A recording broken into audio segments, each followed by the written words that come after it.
Okay, so everyone, I just want to briefly talk to you about this, phenomenon called drift again. So the word doesn't exist. It's not a word. It's not a Webster word. It's not in Wikipedia, drift again. Matter of fact, I basically own the word.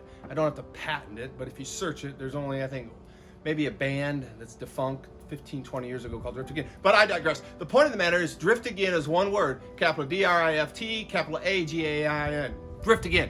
You need to understand what drift again means. I named a whole book after drift again. But what some people don't realize is in the first book, Wired Differently, I wrote about drifting. I wrote a whole story about an actual event where I drifted in life. And I was on the pulpit preaching, right? And as I was on the pulpit preaching, I realized the very message that I was giving, right? I was compromising it in my own life. And so you can imagine the horror if you're standing in front of actually 1,500 people that entire day having to preach or speak on a version of the gospel or piece of the gospel and realizing that you are basically a hypocrite.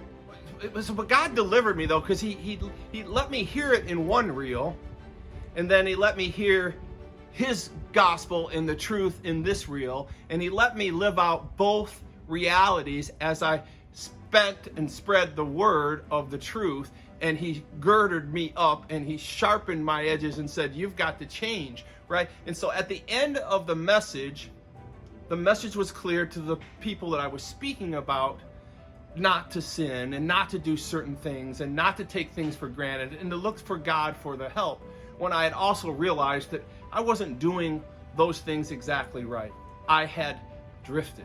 So I write about drifting in that book and how it changed my life and how I had to change some things, and actually how the church I was in was actually drifting from their core messages. But not 3 years later, I wrote the second book called Drift Again, because the cornerstone of the first book was this epic dialogue between me and God about drifting the first time epically.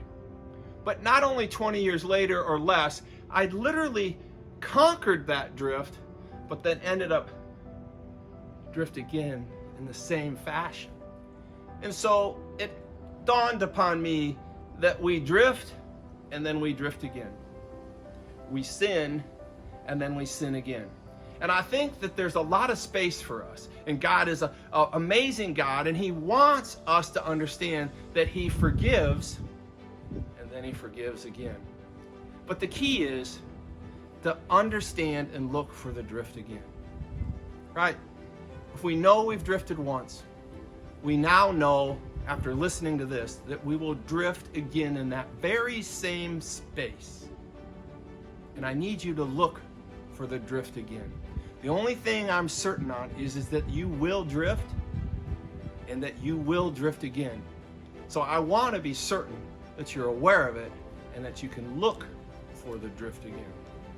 And that's the drift again story behind the title of my second book called Wired Differently, Drift Again, 8 Traits of Supremely Purposeful People.